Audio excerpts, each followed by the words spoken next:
ये पता चला है कि भारत ने ये फैसला किया है कि वो जो G20 की मीटिंग है, वो इंडियन ऑक्युपाइड कश्मीर में वो करवाना चाह रहे हैं। बीइंग अ मुसलमान वहाँ के मुसलमानों पे जो जुल्म हो रहा है। तो बीइंग अ मुसलमान जो चाइना के मुसलमानों पे जुल्म हो रहा है उस पे क्यों नहीं हम बोलते? आर्टिकल 370 के जाने के बाद कश्मीर के अंदर सबसे पहले ये बड़ी एक सिग्निफिकेंट मीटिंग होगी। कश्मीर जो हमारी डिप्लोमेसी होनी चाहिए, हमने उस पर उतनी तवज्जो नहीं दी, बल्कि टू द कॉन्ट्ररी हमने उसको कमजोर किया।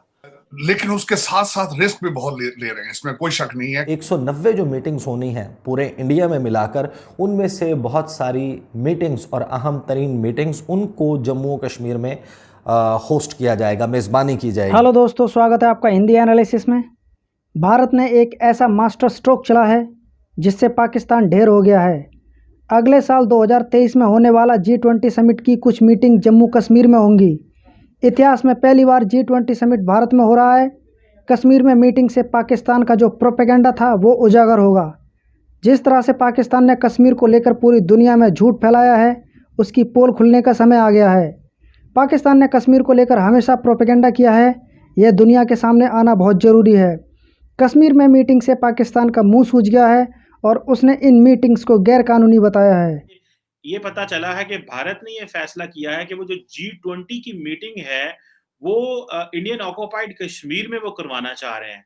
पाकिस्तान ने इसको रिजेक्ट किया है कि जी ये जो प्लान है ये जो है वो कश्मीर की जो राइट ऑफ सेल्फ डिटर्मिनेशन है उसके खिलाफ है और इंटरनेशनल कम्युनिटी की जो कमिटमेंट्स हैं यूएन में ये उसके खिलाफ है। आप कैसे देखते हैं ये भारत ने क्या कैलकुलेट किया? वो क्या समझते हैं कि पाकिस्तान अब इस काबिल नहीं रहा कि इनकी कोई बात नहीं सुनेगा? दूसरा ये भी एक इंटरनेशनल कम्युनिटी का भी टेस्ट केस है उनके लिए भी, और उनको बता रहे हैं कि ये हमारा एरिया और हमारा इस पे कंट्रोल है। तो आप इसको किस एंगल से देखते हैं? क्या ये भारत का एक ग्लोबल क्लाउट है, नरेंद्र मोदी साहब की ये जो पॉलिसीज हैं उनका एक स्ट्रॉन्ग जेस्चर है, या कि पाकिस्तान की कमजोरियां? इसको किस एंगल से आप तारसब देखेंगे? चीमा साहब, आपने अपने सवाल के अंदर कई चीजों का जवाब भी खैर दे दी है, लेकिन मैं थोड़ा सा इनको एलैबोरेट करूंगा कि G20 समिट अगर पिछले माजी में देखी जाए, जहां जहां भी होती रही है, वो एक तो बड़ी सीनिक जगह पे होती है जहां भी G20 मीटिंग्स होती है। दूसरा, मैं समझता हूं कि जो अगले साल ये होंगी मीटिंग्स, 190 मीटिंग्स होंगी भारत के अंदर, उनमें से कुछ फिर जो है they will take place in Kashmir. Article 370 के जाने के बाद कश्मीर के अंदर सबसे पहले ये बड़ी एक सिग्निफिकेंट मीटिंग होगी। इससे जो भारत है वो कई ऑब्जेक्टिव हासिल करना चाहता है, लेकिन उसके साथ साथ रिस्क भी बहुत ले रहे हैं, इसमें कोई शक नहीं है, क्योंकि अनरेस्ट भी वैली में मौजूद है और जो चीजें वो शोकेस करना चाहते हैं वो 1 मिनट के अंदर जो है वो दूसरी साइड पे भी जा सकती है। एक तो वो जो सबसे ऑब्जेक्टिव बड़ा वो लेना चाहते हैं, एक तो अपना वो वहां पे राइट अपना जो है उनका कि Kashmir is part of India, उसको वो तकवीयत पहुंचाना चाहते हैं। दूसरा, दुनिया को बताना चाहते हैं कि this is the place, look at the safety and law and order, और जिस तरीके से हम इसको इम्प्रूव कर रहे हैं, please come here and invest the money in Kashmir. India 2023 में मीटिंग करवाने जा रहा है G20 की जम्मू एंड कश्मीर में। क्या वजह है इंडिया मीटिंग हेल्ड करवा रहा है? वो किसी और अपने सिटी में भी करवा सकता था, दिल्ली में, गोवा में, या जो उनके डेवलप सिटीज़ हैं बम्बई में करवा सकता था। जम्मू एंड कश्मीर में क्यों करवा रहा है? देखें जी, इसकी सबसे बड़ी वजह जो सामने नज़र आती है कि जैसे हम पाकिस्तान ने जम्मू कश्मीर के बारे में इश्यूज़ उठाए हैं वर्ल्ड लेवल पे, तो इसका यही इशू हो सकता है कि वो मीटिंग वहाँ पे करवा के ये शो करवाना चाह रहा हो कि जी जम्मू कश्मीर में ऐसा कुछ भी नहीं है, मुसलमान सेव हैं, ये है वो है। तो वो दुनिया को उस जो दुनिया के इंडिया का जो इमेज बन चुका हुआ है दुनिया के लिए, क्या इमेज बना है इंडिया? यानी कि ये जो हम पाकिस्तान ने एजेंडा यूएनओ में उठाया है कि जी ये मुसलमानों पर जुल्म करते हैं, टेररिज्म और ये चीज़ें जो इंडिया वाले जुल्म करते हैं। हाँ जी, जो उन्होंने कर्फ्यू लगाए हुए हैं, और वो जो बात हकीकत है, ठीक है, लेकिन उन्होंने दुनिया से छुपाया हुआ है और वो मानते नहीं है इस बात को। तो अब यही बात, अब क्योंकि पिछली हुकूमत में या जो भी पाकिस्तान पिछले 10 सालों में इस चीज़ पे काफ़ी काम किया पाकिस्तानियों ने, और वर्ल्ड लेवल पे इस चीज़ को इस बात को सब दुनिया के सामने रखा है। पाकिस्तानियों ने बहुत काम किया है। तो मैं इसी से आपके बात से क्वेश्चन निकलता है, वो ये कि आप ये बताएं कि सिर्फ आवाज़ उठाना या इशू को रेज़ करना ही हर मसले का हल होता है? हम अगर पाकिस्तानी या पाकिस्तान गवर्नमेंट ये कहती है कश्मीर हमारा हिस्सा है, हमने कश्मीर की डेवलपमेंट के लिए 75 सालों में क्या किया? कोई एक काम बताएं। नहीं, ये बात आपकी बिल्कुल ठीक है कि हम और फिर इंडिया ने क्या किया? इंडिया ने क्या किया? ये बात आपकी बिल्कुल ठीक है कि हम सिर्फ बातें करते हैं, ठीक है, और कुछ नहीं करते। लेकिन जो इंडिया कर रहा है वहाँ के स्पेशली मुसलमानों के लिए, ठीक है, आप वहाँ की जाके जीडीपी देखना, कश्मीर की वहाँ पे जाके जो प्रोजेक्ट्स आ रहे हैं डेवलपमेंट के हवाले से वो देखना, वहाँ पे जो जो कंट्रीज़ गल्फ कंट्रीज़ वहाँ पे इन्वेस्टमेंट कर रही है वो देखना, फिर ये देखना कि सारा कुछ इंडिया की तरफ से हो रहा है, पाकिस्तान क्यों नहीं कर रहा। अगर पाकिस्तान यानी मैं आप ये चीज़ का करते हैं, ब्लेम करते हैं कि कश्मीर हमारा है, तो कुछ करते क्यों नहीं। सिर्फ आवाज़ उठा देना या एक साल में एक दिन कश्मीर डे मना के पूरा साल उस पर सियासत करना काफ़ी है। नहीं बात सुनिए, आपको पता ही है कि पाकिस्तानी अपने मुल्क के लिए क्या करें, उसके लिए क्या करें।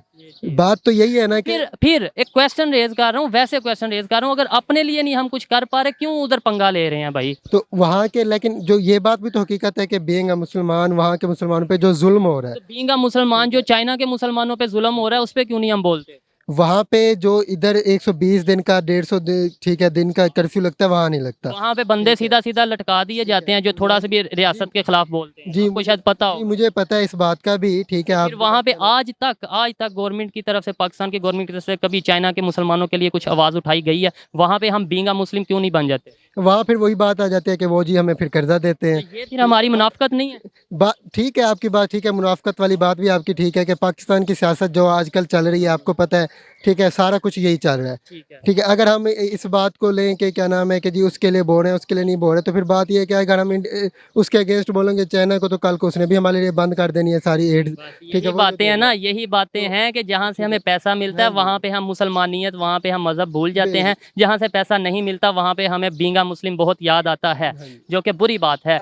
इंडिया में अब एक नई डेवलपमेंट ये है कि कॉन्फ्रेंस की कुछ मीटिंग्स जो है वो कंडक्ट की जाएंगी कश्मीर के इलाके में। अच्छा, अब इस पे अभी तक कोई वाज़ेह यानी ये कि डिटेल्स आज सच नहीं है, लेकिन फिर भी ये खबर आ रही है। इसके ऊपर हमारे फॉरेन अफेयर्स की तरफ से ये जो एक कहा गया है, उन्होंने बताया सारा कि किस तरीके से हमारी करारदादें और यूएन की करारदादें मौजूद हैं, हम क्या समझते हैं उसके बारे में, तो जो दुनिया है वो इसको देखे और वहां पर ये नहीं होना चाहिए। तो सर मेरा सवाल आपसे ये होगा कि अभी तक तो हम बहुत कुछ कहते रहे, लेकिन इसके बावजूद वहां पर यूएई ने बड़ी इन्वेस्टमेंट भी शुरू कर दी। फिर इसके अलावा जब हमारी ओआईसी हो रही थी तो हमने देखा कि वहां पर यूएई का डेलीगेशन उस वक्त मौजूद था।